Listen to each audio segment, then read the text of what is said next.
Today we're very excited to welcome Emily Nachison to Clark College. She is a multimedia artist.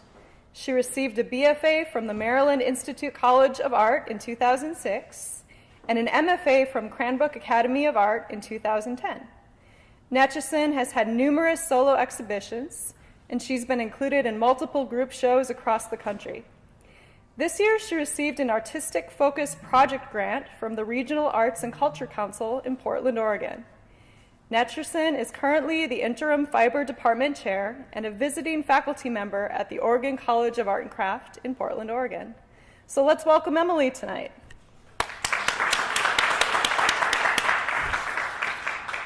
Thank you, Jamie. Can you guys hear me if I talk at this level? It's okay? All right. Well, I'm very excited to be participating in your lecture series and to visit the school. This is my first time up at Clark College, and it's a really beautiful and very official feeling campus. I feel like I'm in a college. It's very nice. Tonight I'm going to give you a chronological overview of my work. One of the things I will focus on in this talk is how each piece led to the next. These first few slides represent some of my undergraduate work. In my artwork, I explore the human perception of nature and transformation. Mythology, scientific history, and New Age idealism become starting points for an investigation into the cultural creation of landscape. I have always been interested in the concept of transformation and how we as human beings translate transformation in nature, how we explain it, mythologize it, process it, and turn it into phenomena. As a child, I loved folklore, fairy tales, and mythology. And one of the elements that stuck out for me about those stories was how often the landscape itself became a site for transformation. Most of the folk tales and fairy tales I was reading were Western European, so consequently, the landscape was typically the forest. Once a character entered the mythological forest landscape, they had crossed a threshold into a mythological transformative realm. So I think I'll just take a moment to mention the images that I've shown so far were screen prints on fabric using dye and then hand painting with dye as well. So the interesting thing about them is that the color is actually embedded in the surface itself instead of just sitting on top of it like a typical painting. In these stories, the forest became a place of shifting barriers and identities, depicting a space where the structures of the civilized world were reordered. Here, the surrounding environment shifted between acting as a landscape and as a character itself. Children were transformed into birds and deer, princesses were transformed into swans, animals could talk, time could stand still. I think it's important here to note that I grew up in Southern California, and we did not have coniferous forests. In fact, I didn't see a forest until much later. So to me, the forest remained a mostly mythological site. When I began graduate school, I focused on the theme of the forest as a transformative space and created sculptures and installations centered around this idea. This piece, titled Ram House, is made from foam, plywood, horn, and wool blankets. When I came up with the idea for this piece, I was thinking about cuckoo clocks, which are traditionally carved out of wood. I wanted the form of the sculpture to be like a cuckoo clock, comprised of several elements that could relay a narrative and all made out of the same material, creating one unit. I left the horns uncovered because they were the only natural component of the piece, and I wanted to highlight this as a valuable element. Although this piece was meant to contain several elements, I decided to leave it as a dual relationship between the animal and the house. So to me, it almost looks like an hourglass form, where they're both equal. The work became much more visceral over time. This piece, titled Bunny Rider, was the first I did in a series of black rabbit, stick, and mound forms. These pieces were built through a layering process of accumulated natural and synthetic materials that were then saturated with heavy black enamel paint. The majority of this work was made by mimicking organic growth and geological sediment, similar to how you might build a drip castle. For example, I would slowly layer materials by dripping paint, throwing paper mache, and dumping buckets of glue and sand over forms.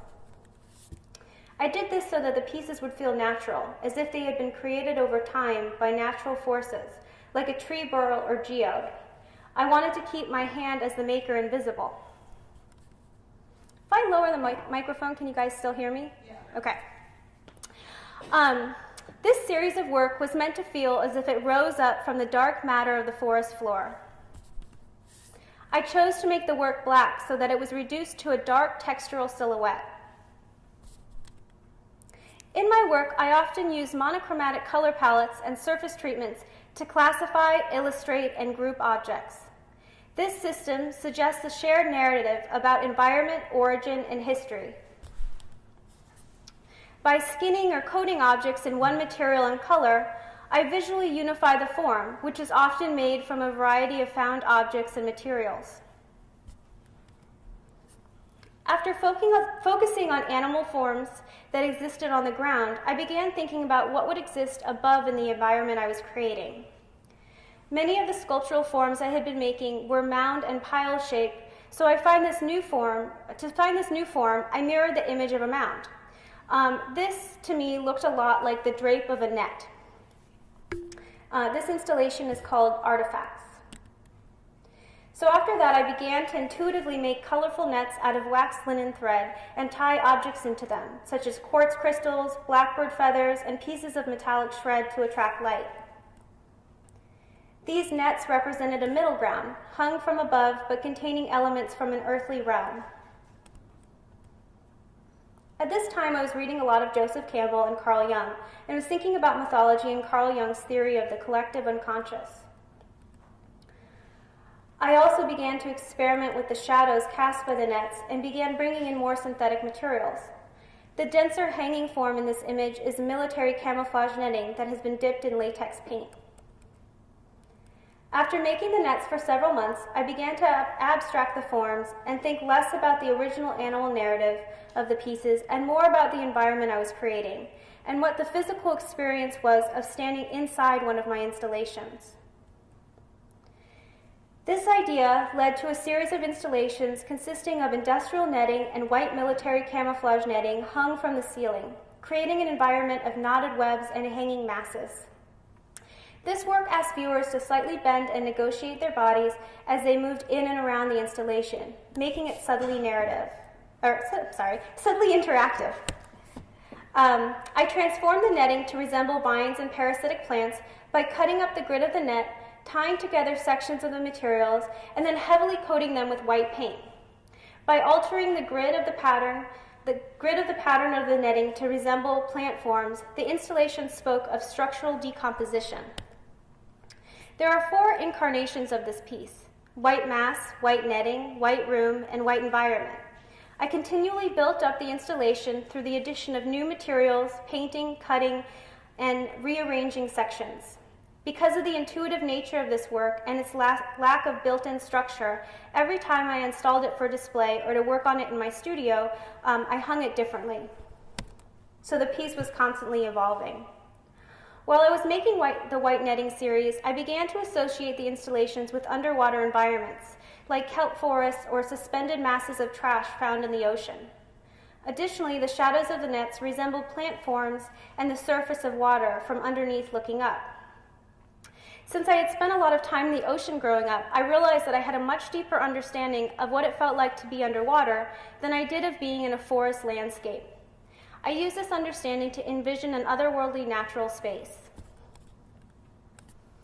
To me, the ocean represents the transformative and looming wilderness that I had sought to represent through the forest in my earlier work. This realization has greatly helped my understanding of installational space. Formally, I chose to make these installations white. I continually use white within my work as a way to signal the possibility of transformation and allow the surface treatment of the piece to become the focal point.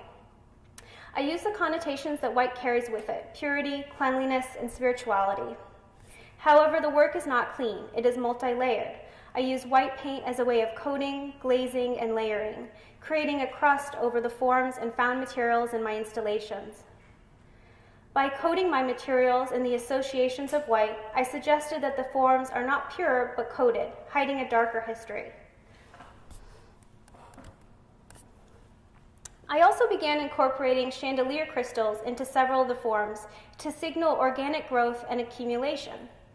I wanted the crystals to appear as if they had grown like flowers or fruit out of the sculpture.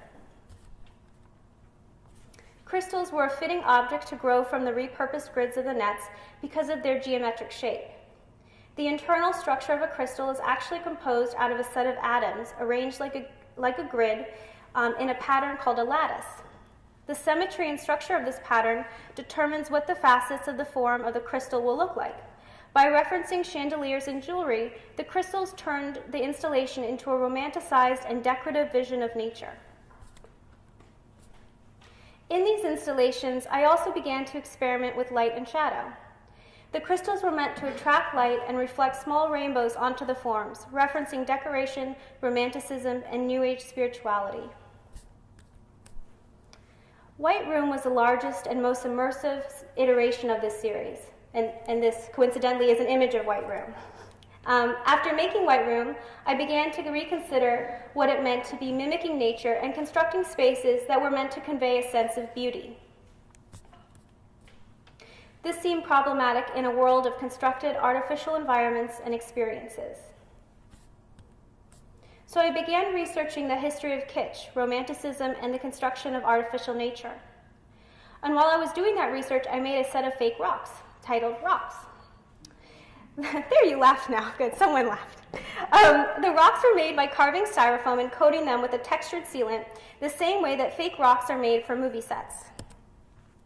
During that time period, I also made a piece titled Swan Song. This piece consisted of 2 large swans and a fake crystal carved out of pink insulation foam. The foam sculptures in this piece are flat, reminiscent of a stage set. These forms, unlike the hanging work in White Room, did not attempt to hide anything about the way they were made or presented. The artist's hand is visible. I stood the shapes upright as you would a paper doll by cutting out notches in the base and inserting foam tabs. The curve of the swans' necks are meant to create a vaguely heart-shaped arch, similar to the Tunnel of Love amusement park ride popular in the early 20th century. After researching the history and construction of artificial nature, I began thinking about how this could be applied to a self-contained installation, which led me to the history of vernacular architecture, particularly the history of the grotto. So now I will digress for a moment and talk briefly about the history of grottos. The trend of building grottos, follies, and fake ruins began in the late 13th century and has continued up until present day. Grottos are historically a personal space, reflecting a desire to create an inner world. There's a long history of these spaces being the obsessive, hand-built project of one individual. I am particularly interested in the grottos and fake ruins built in the Victorian era. I often use the Victorian era as a historical reference point in my work because of their nostalgic fascination with the natural world. Because this time period coincides with the dawn of the Industrial Revolution, the Victorians created a highly stylized culture of melancholy centered around a romantic vision of nature and loss. My favorite example of this is King Ludwig II of Bavaria's Venus Grotto. Built in 1877 as part of a subterranean lake in the castle of Linderhof, King Ludwig's Grotto was designed as a personal hermitage and theater for Wagnerian operas, where the king would listen to private performances and float around in a shell-shaped boat surrounded by swans. And this is an illustration of that grotto in King Ludwig. The Venus Grotto was designed to look like an ancient cave, but was entirely artificial, built out of synthetic materials such as cement, steel, plaster, and paper mache. This trend of building artificial landscaping or imitation nature began at the end of the 13th century and culminated in fantasy gardens, fake ruins, and grottos like that of King Ludwig's. In these structures, natural decomposition became a sculptural and decorative element. The artificialization of nature that began with fake grottos was a reaction to the industrialization and a new emphasis on rational thought in the church and popular culture. Nature, now devoid of meaning, became symbolic and was embraced by Romanticism in the 1800s as a representation of human emotion. Throughout history, humans have displayed a desire to reinterpret and physically recreate the natural world. I feel that my work is a continuation of this idea. This piece is titled White Grotto. White Grotto presented a fabricated vision of nature and personal space. The structure's exterior is plywood, painted matte white. I designed the outer shell to be different than the interior, like a geode, oyster, or jewelry box, so that the viewer does not completely expect what is inside the form before entering. The shape of the structure itself is modeled after a diamond. The exterior is white, like the interior, to signal that it is one unified form. The lit-up exposed section of the interior references a diorama, and diorama composition and display. In contrast to the exterior, the interior of White Grotto was made by mimicking organic growth through building up a surface of heavily painted spray foam and polystyrene. The entrance to the structure is a 4-foot-high cutout of a heart. Because of the height of the doorway, the viewer has to bend down in order to step inside. This subtle bodily shift heightens the sense of crossing the threshold into a new space. The heart-shaped doorway is a signal that by stepping through into the grotto, the viewer will be entering a romanticized world. It is also a nod to the Tunnel of Love amusement park ride and the King Ludwig II's Venus Grotto. This shape also gives the structure a more cartoonish and childlike quality and functions as a frame for a small composed view of the interior. The forms within this piece, like the construction of the walls, are not completely believable. Paint-soaked matted feathers stick out of the swans' bodies, and the crystal forms rising up from the ground and out of the walls are crude and cartoonish. On closer inspection, the corrugated surface of the cardboard is visible.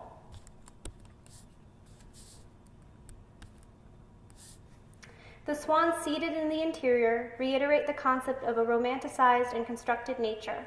They function as lamps, shifting from characters within a narrative to decorative functional objects. While the mirrors embedded in the walls create an illusion of deeper space, they can only reflect the viewer's image. This element repeats the idea that the space itself is a constructed fantasy. It is a reflection of a human created vision of nature. After building White Grotto, I began to think less about creating full environments and began focusing on the individual sculptural elements within my work. This piece is titled Hylozoic. It was installed in Portland, Oregon at False Front Gallery. The title Hylozoic comes from the term hylozoism, which is a philosophical doctrine that says that all matter has life, and therefore all matter is universally connected. Hylozoic is a sculptural mound of black saturated forms. It is meant to feel like a small island of matter that is constantly shifting. The pentagon-shaped walkway around the sculpture was constructed from panels filled with iron oxide cob clay. During the show, viewers were invited to stand on the platform and walk around the sculpture to view it. And here's a detail. This piece was built similar to how I made the bunny rabbit, the bunny rider piece, with black enamel and by layering and layering and layering materials. This piece was titled Tectonic. It was installed in the Portland Building installation space. This piece, like Hylozoic, is a small animated geological form. As I made Hylozoic and Tectonic, the geological forms I had been making began to take on their own personas for me. During a residency at Work Sound Gallery in Portland, I decided to play with this idea and created two pieces titled Supermounts. I also made this large blue structure in the background. The Supermounts were much more animated and playful than my previous work. I think of them as hybrids of geological sediment and popsicles. The painting in the background was by my studio mate Nathaniel Thayer Moss. The work is not meant to go together, however, I like how visually jarring the combo of our work is. And actually, on a side note, this is how I met Jamie at this Work Sound residency. This next piece is titled Deliquesce 1. It is the first in a series of work based on life and death cycles in mushrooms. So one of my favorite aspects of living in the Pacific Northwest is how interested people are in ecology. It seems to come up in everyday conversation. One day I was talking with a friend and she was telling me about the life and death cycle of ink cap mushrooms. Apparently, ink cap mushrooms, like other caprinoid mushrooms, have gills that liquefy as its spores mature. This causes the mushroom to turn black and decay so that they literally melt into a puddle of their own ink. The person I was talking with was attempting to make drawings using ink from these mushrooms. After the fact, I could just not get the image of a melting black mushroom out of my mind, so I made this piece titled Deliquesce. Deliquesce literally means to disappear as if by melting, or to become liquid during decomposition. I think it's a really beautiful word. In Deliquesce, I combine the image of mushrooms in different stages of decomposition with the symbol of a fairy ring. When mushrooms grow in a circle, it is often called a fairy ring. There are at least 60 different mushroom species that grow in these patterns, although to the best of my knowledge, ink caps are not one of them. In folklore, fairy rings are interpreted as the result of fairies dancing or as gateways to elfin kingdoms. They have also been thought to represent the activity of witches and the devil. The following year, I was given an opportunity by Bullseye Gallery to participate in a duo show with artist Michael Endo and explore kiln-formed glass as a medium. The painting in this image is by Michael Endo, and this is a installation view of our show of other spaces. For this show, I decided to revisit the theme of life and death cycles represented by mushroom decay and created Portal. Portal is made entirely of cast white glass. Glass is a fitting medium for work about transformation since the material itself is in a state of constant flux. For Portal, I also use the format of a circle to reference the endless cycle, as well as the folkloric fairy rings. After making large installations in the past that were aimed at transporting the viewer to an alternate and otherworldly reality, I found it very interesting to create a piece about the potential for escape, the potential for an altered experience. Instead of showing the viewer what I thought they would want to see, I like the idea of suggesting that fantasy is only psychological. This piece marks a new direction in my work. Previously, my artwork centered around mimicking nature and the cultural creation of landscape. Portal marks a new interest for me in material transformation. The process of casting glass has made me consider weight, volume, and materiality in a new way, which I believe is largely responsible for the shift in artistic focus and approach. This piece is titled Fairy Tale Trees. It was constructed out of steel, branches, resin, and enamel. The fruit hanging from the branches is cast out of white opaque glass. The trees also have glass fungus growing out of them.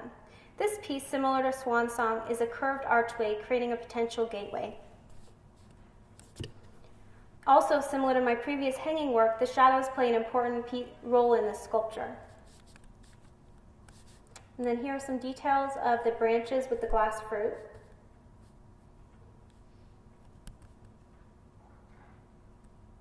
And then this is a detail of the glass fungus.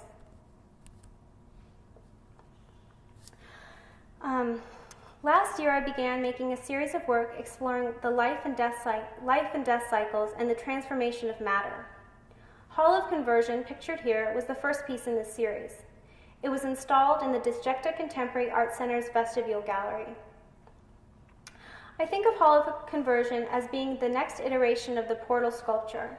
It is more complex, but definitely grew out of the same idea. Hall of Conversion consisted of 74 hanging glass dishes and cast glass sculptures. Each dish balanced a glass sculptural piece that shared the exact same weight and volume as the rest. The glass pieces shape-shifted from one form to the next, illustrating natural cycles of growth and decay while retaining the same volumetric proportion. This piece served as a reflection of our ever-changing yet never-dying world. Our world is one of transformation and not destruction. Each piece in Hall of Conversion is different. The sculptural objects grow, decay, and shift.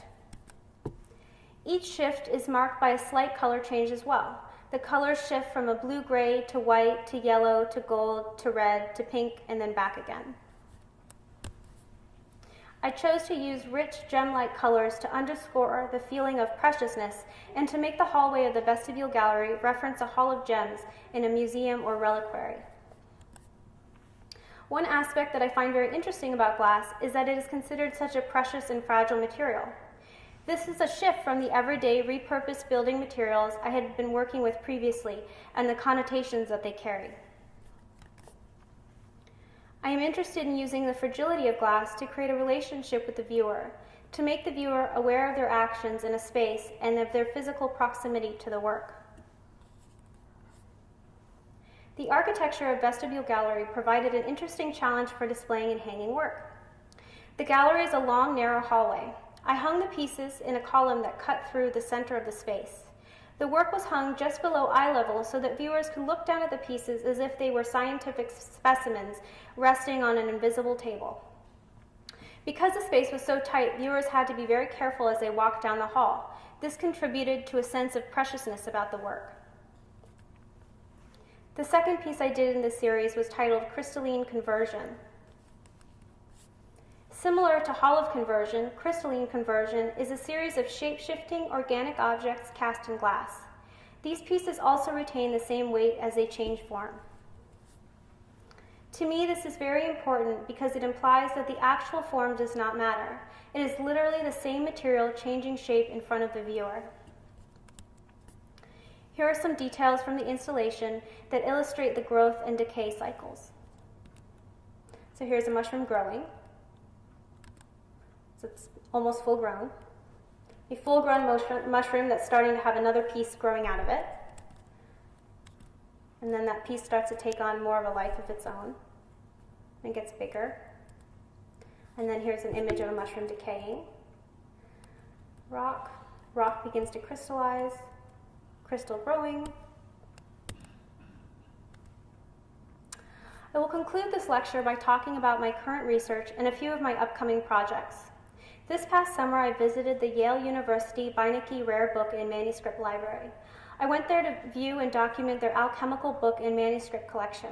This is an image of the Beinecke Library.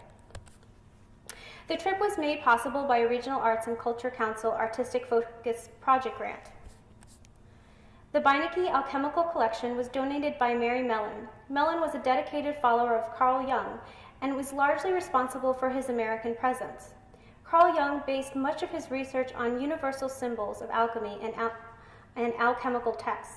So Mary Mellon collected as many of the alchemical books and manuscripts that she could find that had been mentioned by Jung in his writings and lectures. This is one of the elements that drew me to the collection, since I have always been interested in Jung's work.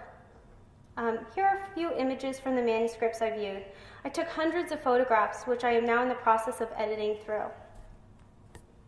The manuscripts I viewed were dated from 1209 AD to 1790.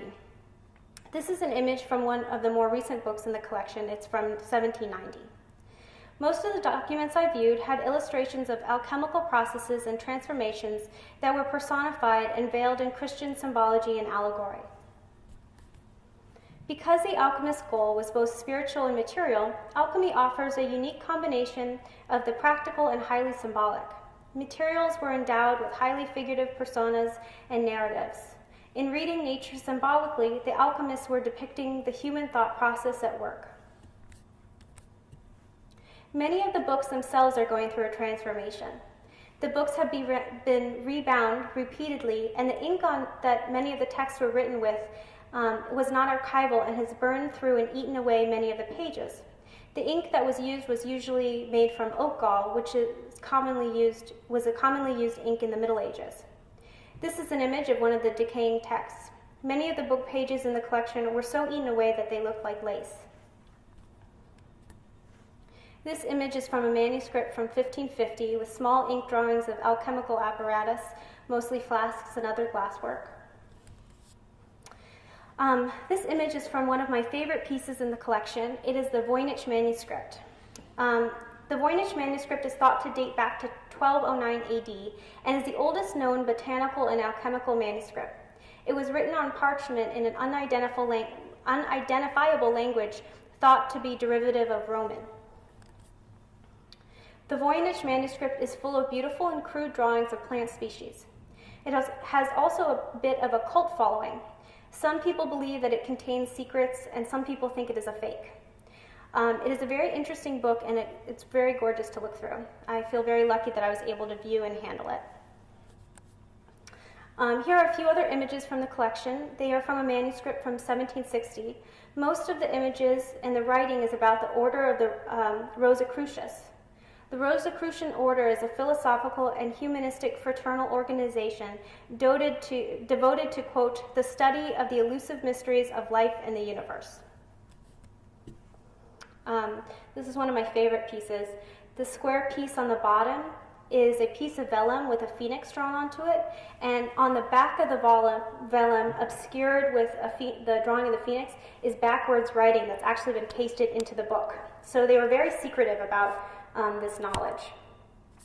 I'm still processing these images. My trip to the Beinecke Library was a great experience. It has broadened my interest and understanding in alchemy. I'm fascinated by how secretive this information was and how it is a record of a moment in history where science and mysticism coexisted. And to wrap it up, this July I have a solo exhibition opening at Bullseye Gallery titled The Realm of Quantifiable Truths. The exhibition opens July 3rd. This past summer I visited Scotland to begin preliminary research for a project that I'm currently working on with Bullseye.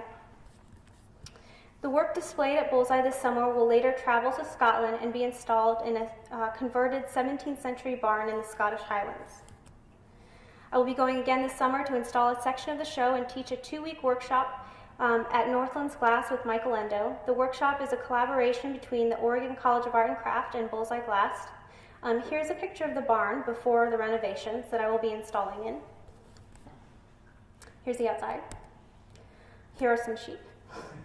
Thank you for inviting me to speak this evening. If you are in Portland this summer, please come by the show. It looks like we still have plenty of time for questions if anybody has any. If not, thank you.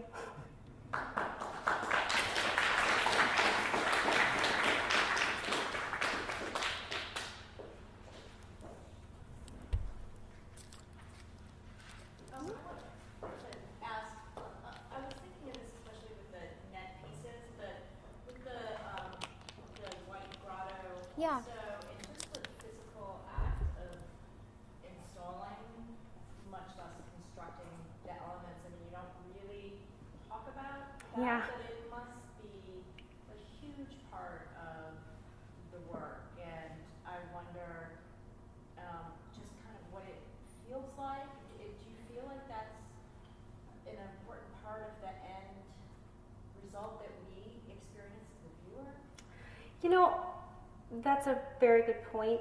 I feel like the viewer doesn't really experience that. I feel like it's kind of, you don't really see the endurance activity that it truly is, and I think that's really interesting. For me, I come from a fibers background. I didn't really talk about this, but I come from a fibers background, and so the act of knotting and tying is very interesting and meditative to me, and the idea of obscuring a grid pattern is very interesting. So yes, it was very performative, but it wasn't really something that I incorporated into the final images of the work. And it's funny because the final images of the work are so peaceful and slightly looming, but the actual process of it was like drenched in paint on a ladder, tying, sweating, and it might be worth revisiting from that angle at some point. That's a good point.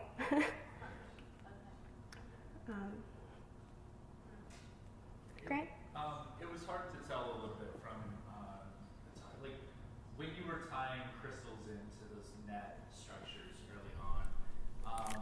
What was the kind of ratio? I mean, was it like a ton of crystals? Was it a thing that like you were just, did you have to hunt them out? Was it just kind of, as a viewer, was it like a quest of finding these little gems, or were they just kind of inundating you with sparkling glass? Well, the original nets that I made, like the pink and yellow ones, I would say there was a quartz crystal every inch across the whole way.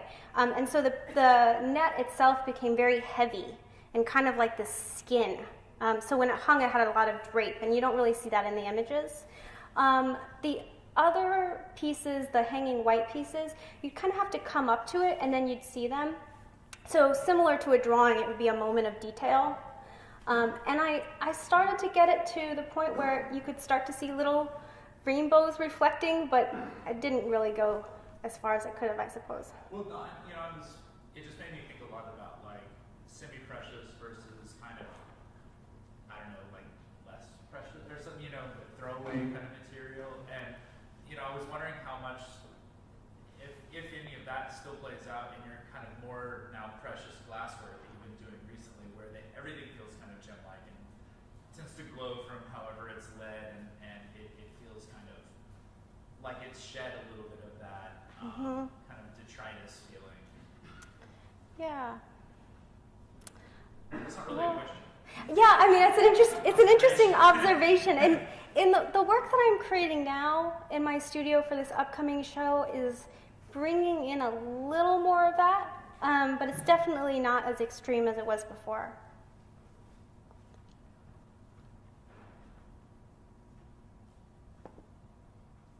Great. All right, thank you so much.